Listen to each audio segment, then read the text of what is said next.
No.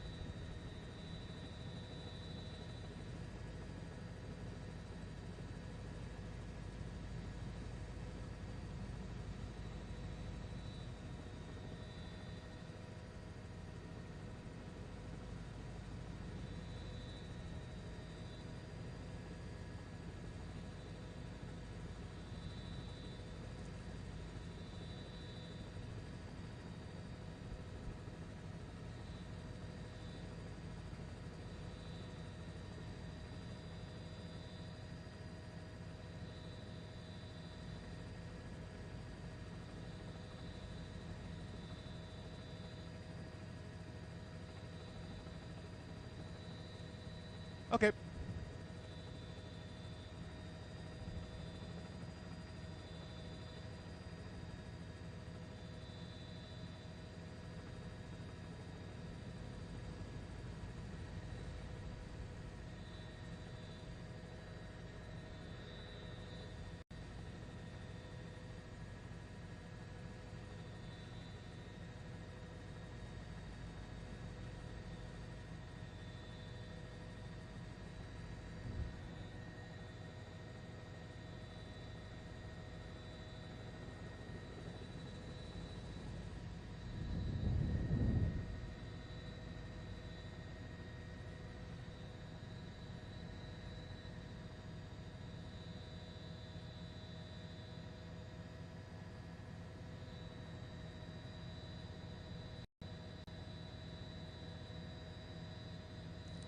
Can we slide to the left a little bit, please?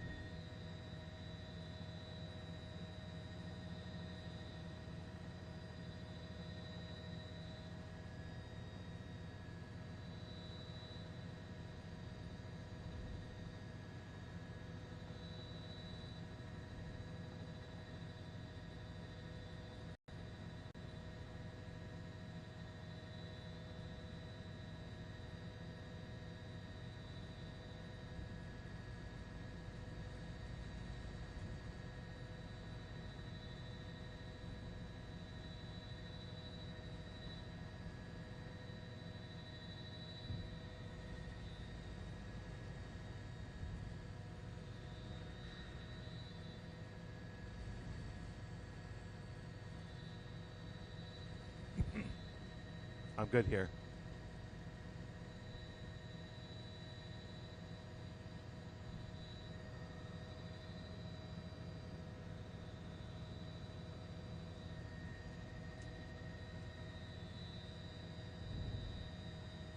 And Chris, what we've been watching over here is the fire department trying to go through the debris you were talking about. Just a few minutes ago, we did see firefighters up here on the top of the roof. If you look close enough there, you can see where that facade of or actually the shaft separated from the building there down to the bare metal or concrete below it there. Look at those window units that are next to it, the air conditioners. A lot of them ripped out, damaged when all that debris came falling down from the side of the building there. We come back down to the bottom of the shaft. One thing I got there, Chris, is look at that door. The debris goes almost to the top of that door next to the shaft. So obviously a lot for the police to go through. They had a dog searching through the debris as well, and a drone overhead. So a lot of activity down here at 205 Alexander, Chris.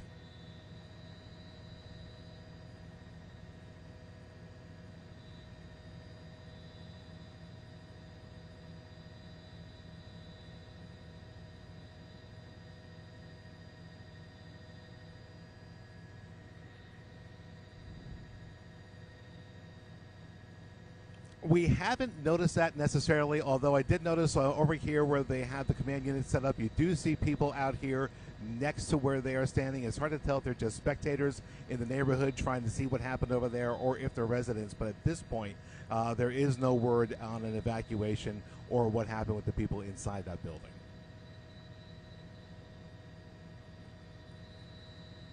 I was shocked, to be honest. We've heard of these explosions before, and you hear these things happen, especially in incinerators like this. You hear little things happen, but I've never seen a hole inside the building. Forget about the entire length of that shaft, and even up here. I mean, if that happened down in the shaft itself towards the bottom, the force of that explosion ripping not only the shaft itself, but portions of the building with it at the top level of the building down, it was a little surprising, to be honest.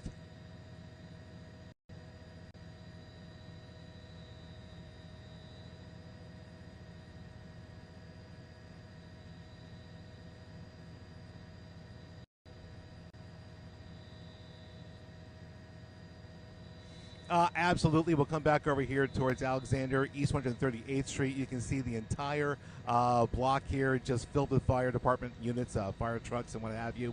But yeah, the whole neighborhood in this area, you definitely want to avoid anything in the Upper East 130s, anywhere near Alexander, because they have several units down here trying to assess what's going on. And of course, Con Ed is here as well. And I did notice at one point there was water bubbling out of the ground, so some sort of one of the pipes down here must have been damaged when all that debris came. Yeah, right there. You can see the water bubbling from the ground as well. So obviously, there are many agencies down here trying to assess all the damage that's created by this.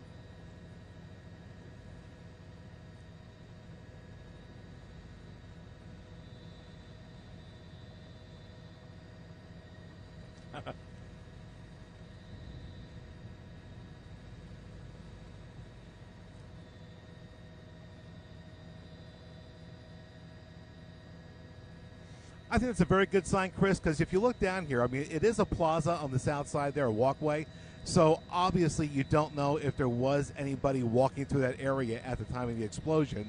So I would imagine what we saw earlier were the firefighters trying to frantically get through the debris to make sure there was nobody caught up in the explosion. And about 5 minutes ago or so, we did see a search dog going around that debris, looking and making sure that there were no signs of life or anybody under that debris.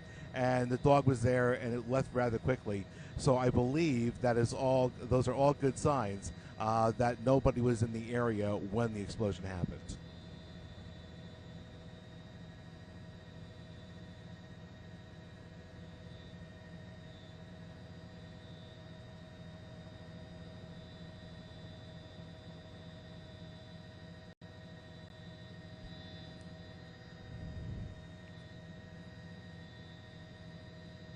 Oh yeah.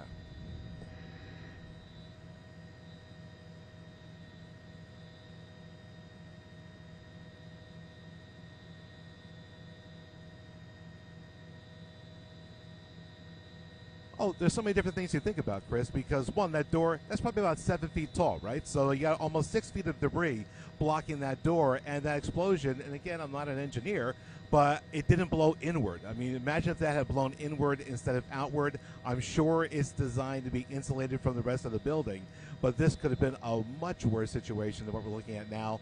Where I want to go up to the top of the building really quick, because I'm looking at all these air conditioning units, and just look at that one right there. Look at all the damage done to that one unit, and there were 3 or 4 other units that were pulled completely out of their windows and down to the ground. So there was a lot of force there. That's the one I was looking at before. Look at how that's just hanging out that window, all mangled up. I mean, imagine the power it took to create that kind of damage.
Go ahead, Chris. Yeah.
Skyfox, 389.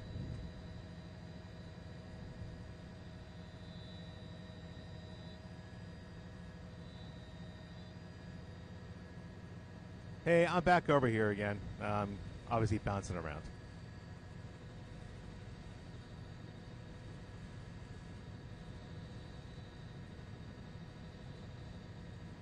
Yeah, I got that.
I'm here, Wanda.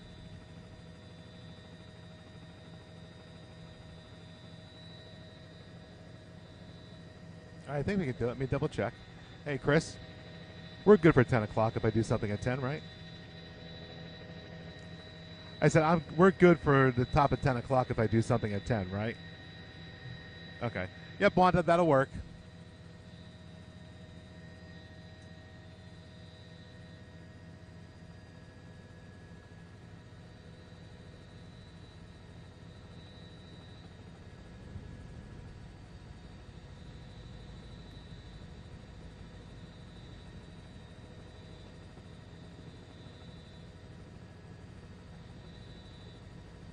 Okay. Not cool. Yeah.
Looks like they have 2 drones up, huh?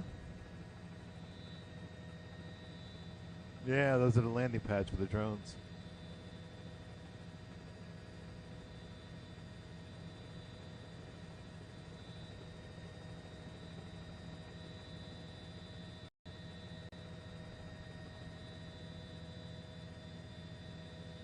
Oh, 100%. Just what I wanted.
Can we come forward a little bit?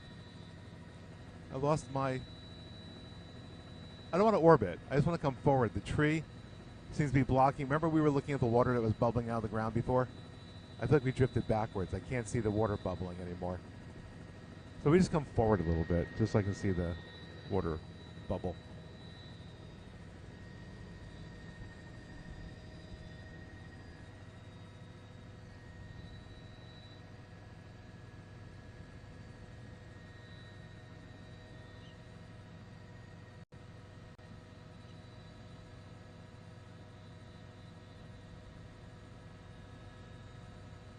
Yeah, okay, good. Good.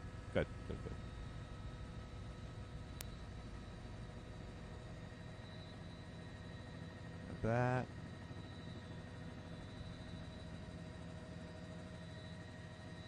I had a truck I was looking at before. Where did it go?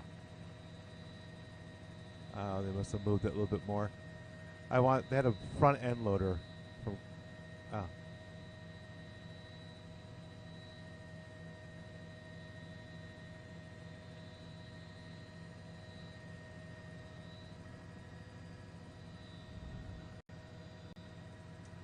Sorry, Wanda. I was distracted there. DEP, what?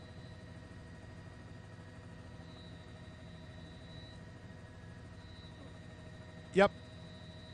Yeah, to see if it was going to be a water main with the building or a public one or whatever. That little bubbly water right there.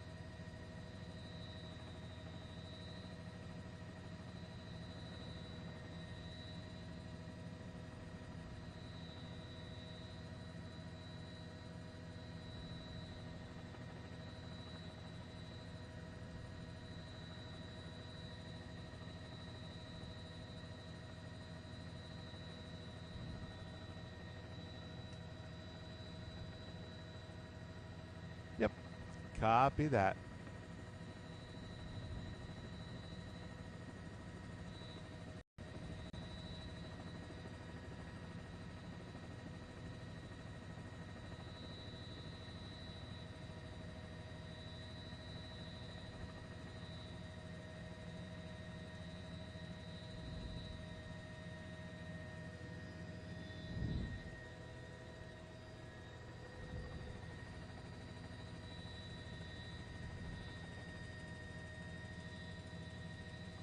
Okay, can you slide a little more to the right?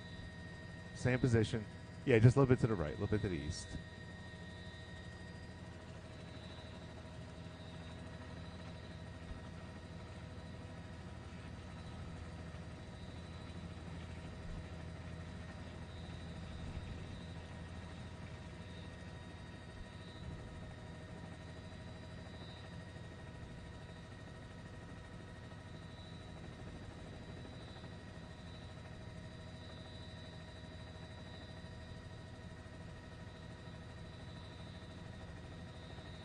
Okay, that should work. I lost where the helipads are. Huh. Oh, okay. That's good.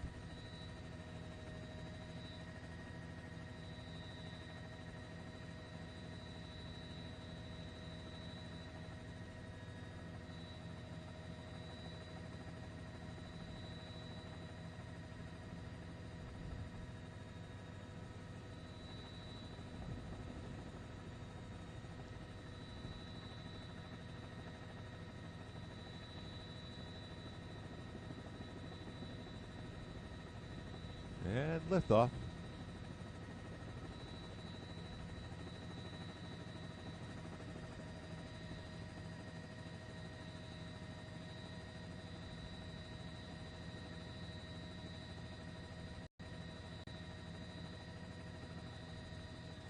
Um,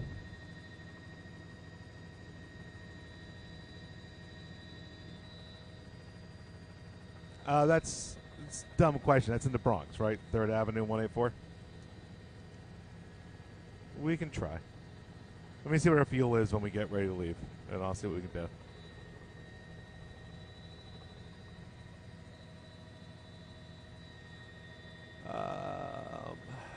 When we go to leave, after 10 o'clock, if we have time, I'm looking for it on the map.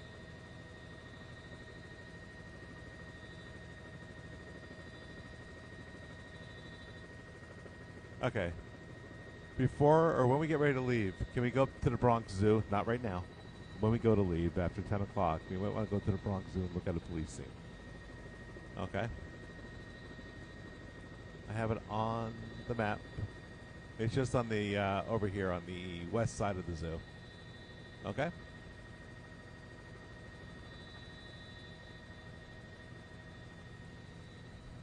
Okay. Where were we? There we go.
Oh, thank you, Monda. Well, thank you for all your help. I appreciate all the info.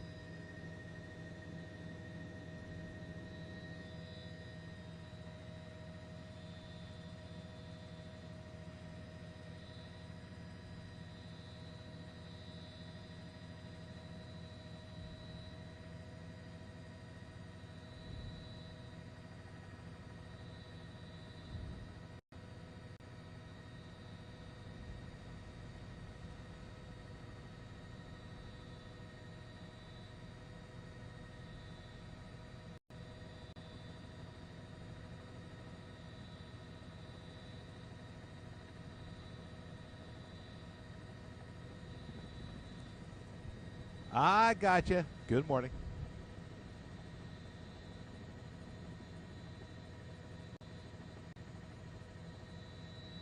And here's Cindy. Cindy's in the studio.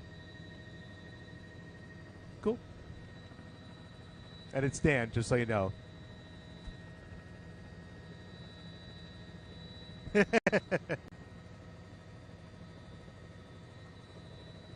we're getting ready to go in about 2 minutes, Chris. Just watch. I want to be able to see the little water. We're losing the water thing again. Yeah, just come a little bit to the left.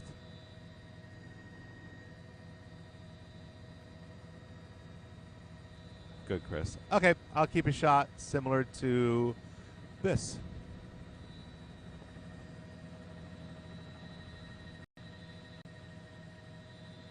You want to stay in on the bricks? Okay. Okay. I just see my video being used elsewhere at the moment. So let's do that then. Great.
Okay, standing by for a report.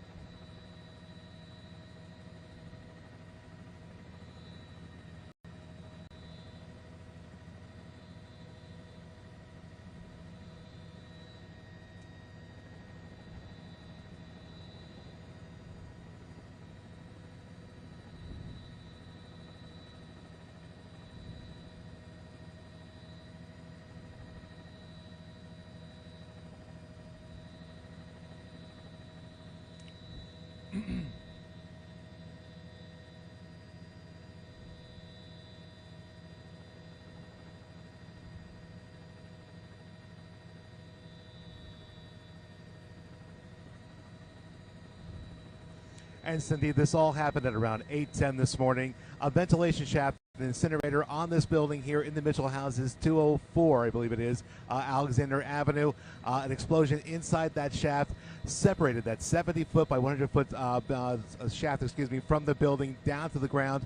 We sit on the top of the building here, 20 stories high. You can see where all that brick got pulled away and just blew apart from the top of the building. Look at the air conditioning units on the right side of your screen. You can see the force at which that explosion happened, taking out those air conditioning units, destroying others in their windows. We come back down to the ground, and you see nothing but a pile of bricks down here at the base of the building.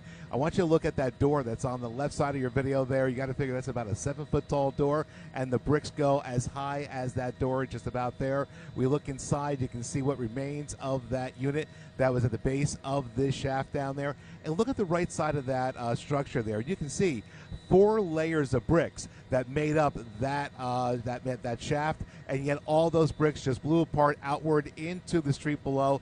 And you can see down there the pile of bricks that lay outside the building there. Now, when we arrived on the scene shortly after the explosion, we saw numerous fire department personnel digging through that brick to make sure nobody was caught under that debris field. They brought in a search dog at one point. We have seen 2 FDNY drones circling around the area to make sure there's no other damage, no other problems created by this. In the middle of your video down there, you can see water coming up from the ground. The DEP is on the scene assessing if there's a water issue down there. You can see some of the Con Ed folks down there doing their thing as well. Gas service to the building has been shut off now as they do their investigation. We were talking about the large response over here from the FDNY and from Con Ed, and you can see all those vehicles down there on the street. We can see the FDNY, actually, excuse me, the NYPD putting out the barricades now to block off the area. We've seen front end loaders down there that are being brought in by Con Ed and then the FDNY to get ready to move some of those bricks out of the area. A very expansive operation down here, Cindy, as crews try to make sense as to why that explosion happened, taking down this ventilation shaft for that incinerator.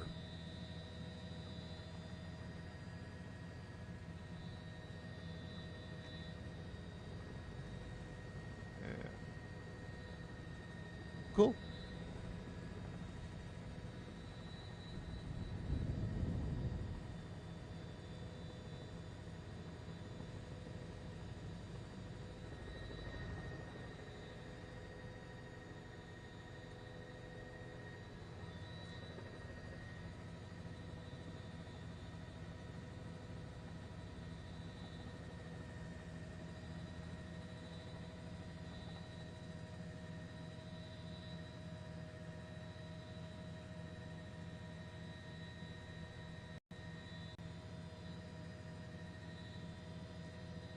I don't know if it's still using the video, but my report's done.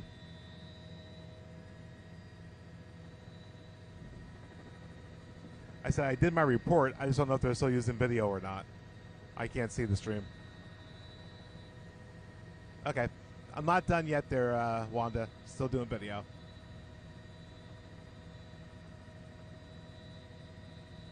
No, Wanda's looking to send me somewhere else. We're good.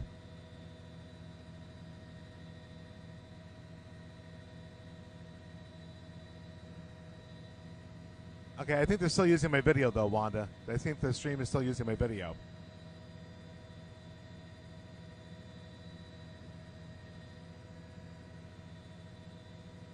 Yeah. Right.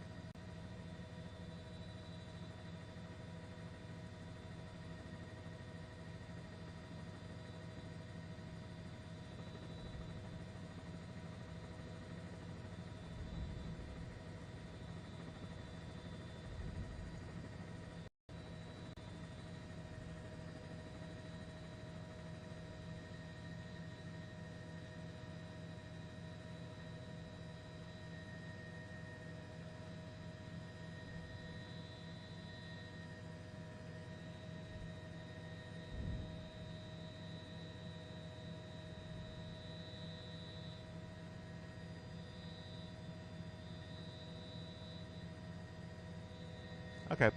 And we're good, 46, right? Thank you. Okay. Let's go up to the zoo real quick there, Chris. Okay, Wanda, we're going to move up to the up to Belmont, looks like. Yep.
Congress have dragged our country into another reckless shutdown to satisfy their far-left base.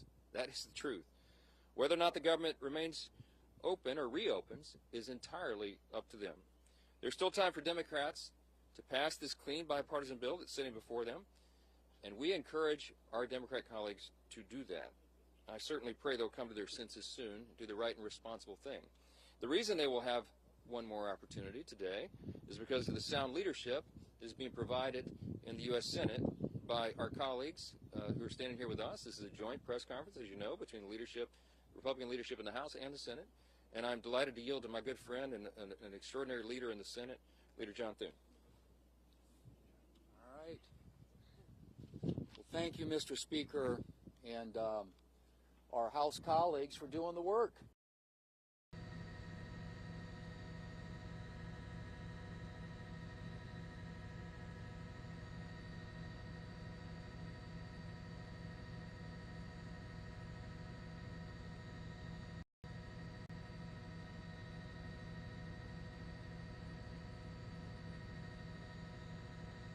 I don't know, Wanda.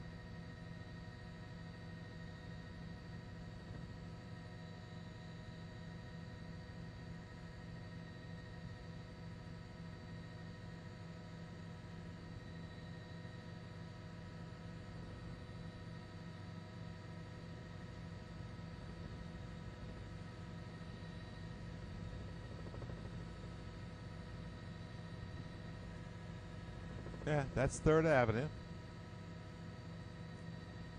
That's and that's 184 right there.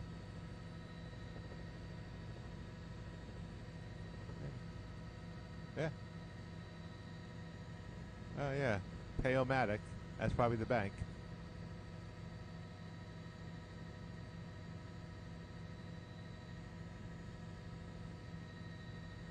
Okay, we'll head back. Okay, Christopher. Let's head back, top her off, and we'll be back over that building for the top of the noon, okay?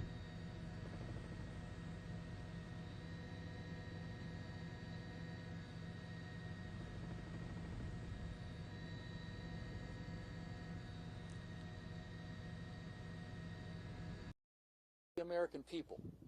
It's not about who wins or who loses or who gets blamed in all this. It's about the American people. And they have taken the American people hostage in a way that they think benefits them politically, but at the consequence and the cost of what's going to happen to the American families if this government shutdown continues. And so I'm glad to be here with our Republican colleagues. Our Democrat colleagues in the House have been around here the last few days, I guess, flailing around, celebrating the fact that they voted to shut down the government.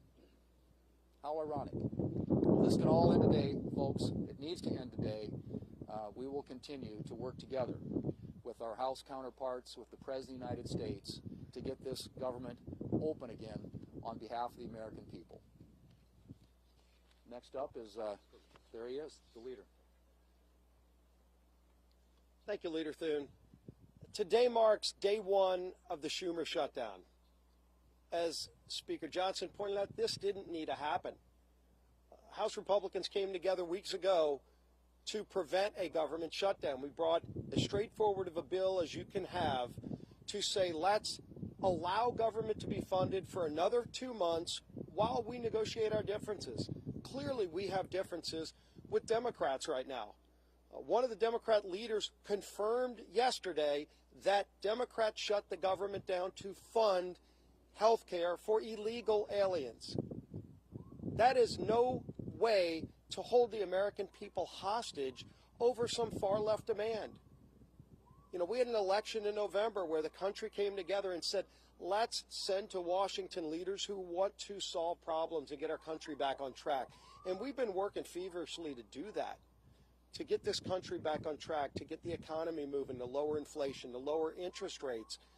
And Democrats, just to appease their far-left radical base, have been voting no every step of the way. Well, today it has consequences, because when Hakeem Jeffries whipped every Democrat to vote no and shut the government down, Luckily, in the House, we only needed a majority vote. We were able to come together and do the right thing and get that bill over to the Senate. But as everybody knows in the Senate, you also need Democrats to come together with Republicans to get 60 votes. And so when Chuck Schumer made such a fatally flawed decision to shut the government down, ultimately the American people, I think, are going to get involved and demand that Chuck Schumer reverse course, because it's not sustainable. The American people do not want to be held hostage to Chuck Schumer's radical demands to fund illegal health care and, oh, by the way, to cut and gut $50 billion out of rural hospitals. That's in the bill that Chuck Schumer filed as his alternative. That's outrageous. You want to talk about a partisan demand to hold the American people hostage? That's what Chuck Schumer's done. We have a bill that is clean, that just keeps these negotiations going for another 2 months while the government stays open. And all Chuck Schumer needs to do is get over the tantrum that he's having with the results of the election from November and vote yes to keep the government open. We are here ready to get the job done. Schumer needs to end his shutdown and finally join with us, and let's start real negotiations without holding the American people hostage. With that, I want to bring up my friend, the whip of the Senate, Whip Barrasso. Well, today we're in the middle of the Schumer shutdown. The Democrats have caved in to the radical wing of the Democrat Party, caved in completely, abandoned the American people in the process. And why? Well, one of the reasons is Chuck Schumer wants to try to prove to somebody that he's more liberal than AOC. Yesterday in the Senate floor, the cracks started to appear in the Democrat base. 3 Democrats voted with the Republicans to prevent a shutdown. And why? Because they know the American people are hurt when the government shuts down. We hurt our military, who may be without pay. We hurt our veterans, who may not get health care. Today, the Senate is going to vote again and give the Democrats an opportunity to open the government by passing the continuing resolution, to give us 7 weeks to do the appropriations process, to get the government open again. That's what the American people want. It's what the American people deserve. And today we'll see how many Democrats vote with us to end the Schumer shutdown. And now the whip of the House of Representatives, Tom Emmer.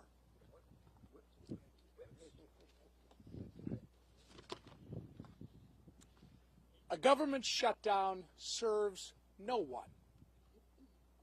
Government shutdowns unleash chaos on federal workers, delay pay for service members, and weaken our position on the global stage.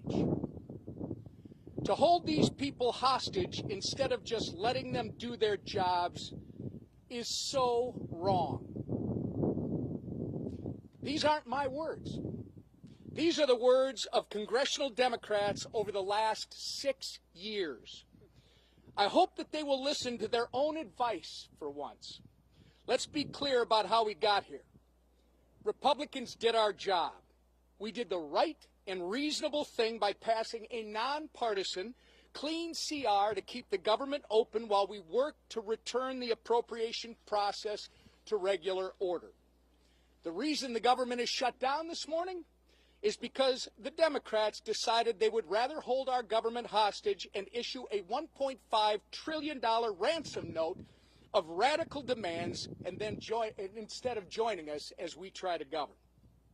Make no mistake, their top priority is not fighting for Americans' health care.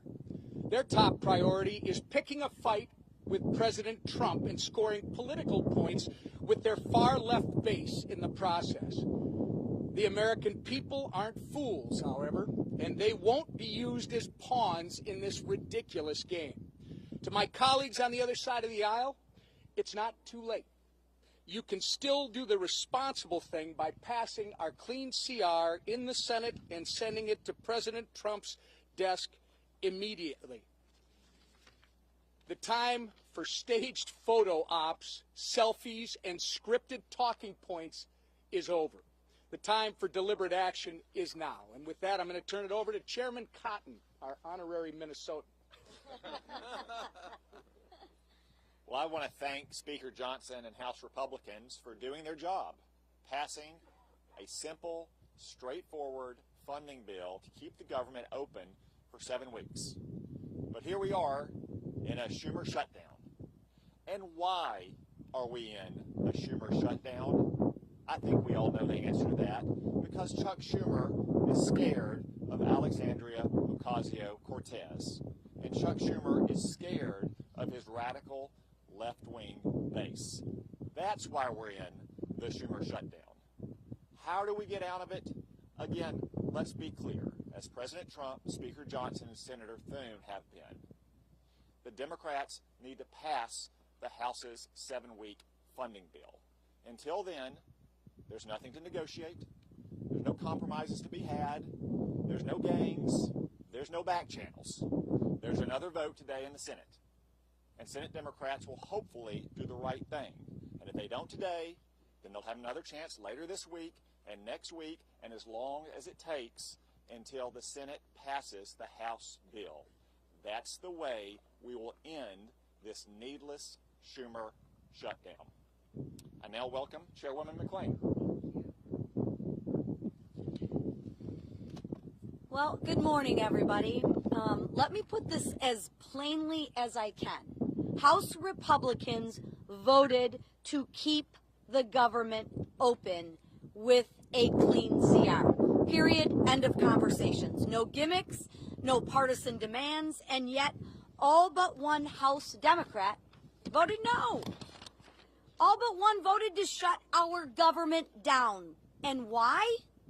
Because Democrats would rather shovel $1.5 trillion of your hard-earned money into radical projects. Handouts for illegals and climate schemes in foreign countries. Now just think about that for 1 minute. Millions of Americans got up before dawn this morning and will put in 8, 9, 10 hours today and get a paycheck. But you know what? That paycheck is theirs. And Democrats want to waste their paychecks. Listen, Democrats can hold all the press conferences they want. They can spin and lie all day long. But a press conference won't open the government. The only thing that will is passing the clean, common sense bill that that Republicans have delivered. And I will close with this. The radical Democrats want to use your hard-earned money to fund radical programs. They want to use your hard-earned money to give illegal immigrants free government benefits. And I would say, Chuck Schumer, you might want to check with Maxine Waters because she doesn't think that's a lie. And what do Democrats want to do? They want to use your money to fund climate change in foreign countries, all while taking away money from our rural hospitals. This is not wrong. It's plain insulting. And with that, I'm going to turn it over to my friend, Shelley Moore Capito.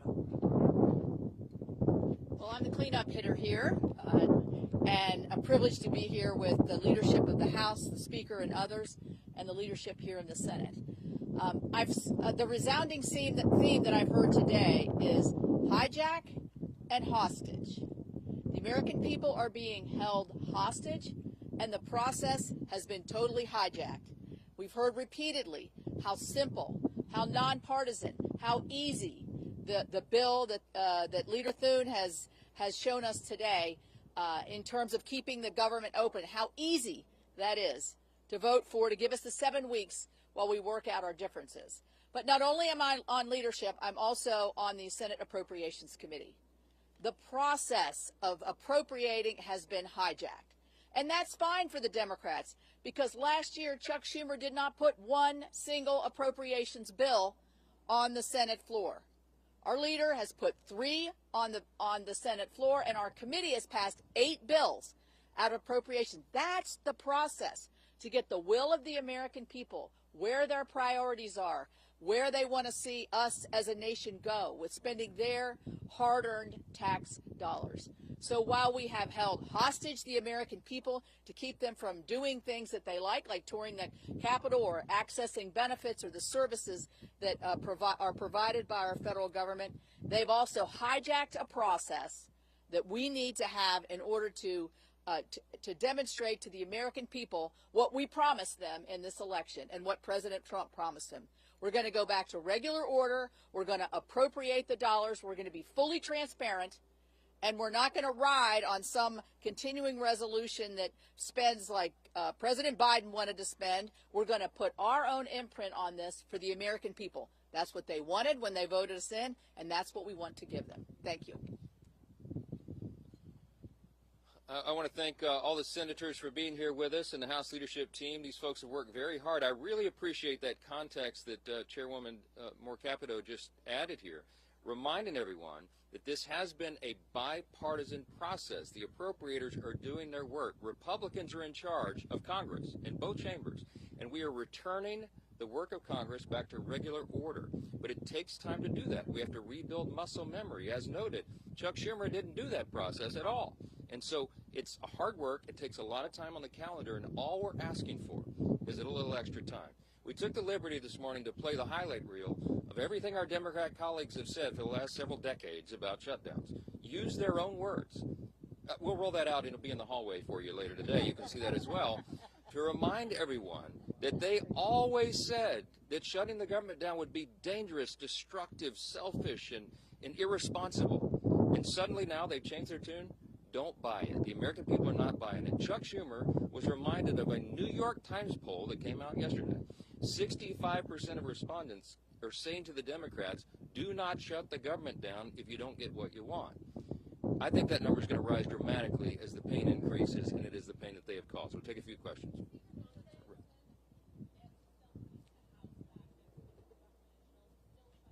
Yes, the House will be returning next week, and they would be here this week, except that we did our work. We passed the bill almost 2 weeks ago out of the House and sent it to the Senate. The ball is literally in Chuck Schumer's court, so he determines that. Now, as you all know, today and tomorrow we recognize the Yom Kippur, the Jewish high holiday, so that's always traditionally a day that Congress doesn't work. We respect that tradition. And so Friday would have been the first legislative day in the House, but there is nothing truly that we can do much on the floor while the lights are almost literally out here. We have to open the government. The first, the simplest, the most important job of Congress is keeping the government working for the people. All the Democrats have always said that until this week. Yes.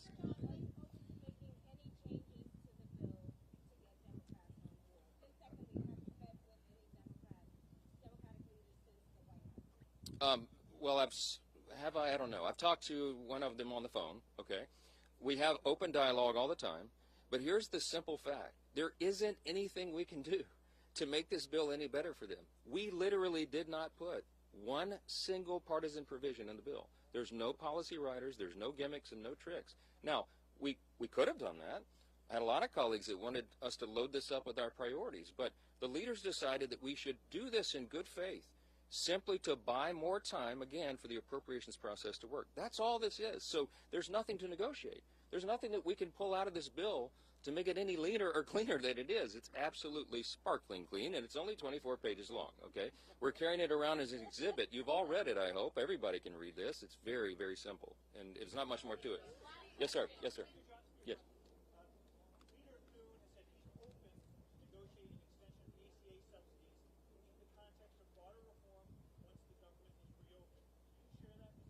This is an extraneous matter right now. What the Democrats are doing is trying to grab a red herring. They're trying to bring in a December policy decision, which, by the way, is expiring because they themselves, the Democrats, put that into law. They had the expiration date set by themselves. But that is not a decision that has to be made until the end of the year, December 31. They're trying to bootstrap that and bring it into this very simple, very clean decision of a September funding stopgap. Don't buy it. They're grasping at straws because they want to have something to argue. They're claiming that Republicans are hurting health care. You should go read Chuck Schumer's counterproposal for the CR. We have a clean CR. They have a dirty CR, okay? And one of the reasons it's so dirty is because they wanted to cut $50 billion from the Rural Hospital Fund that we all worked so hard to put into the American taxpayers' tax cut, American families' tax cut, because the One Big Beautiful Bill handled that. Now, there's something that you might want to think about. Why do they want to cut $50 billion from rural hospitals? Because many of them, most of them, are in red states. I mean, I hate to say it that way, but I can't figure out any other reason they would argue for that. And by the way, if they care so much about health care for the American people, they would not shut the government down. Because you know what stopped today, among the other important programs and services, is women, infants, and children's nutrition programs. They have stopped sustenance for people, health care for veterans, medical services, mental health services, all the things that people rely upon. FEMA, how many of you know we're in the middle of hurricane season? There's 2 off the coast of the U.S. right now. They have stalled the work of FEMA, and they have prevented people from renewing or getting new flood insurance programs right now in the middle of this. It's dangerous, it is destructive, and it's unconscionable to us that Chuck Schumer should do this and would do this for his personal political reasons. How long, the only question that we'll leave you with this morning is, how long will the Democrats allow Chuck Schumer to drive them off this cliff? Every single American needs to ask that question. Thanks for being here this morning.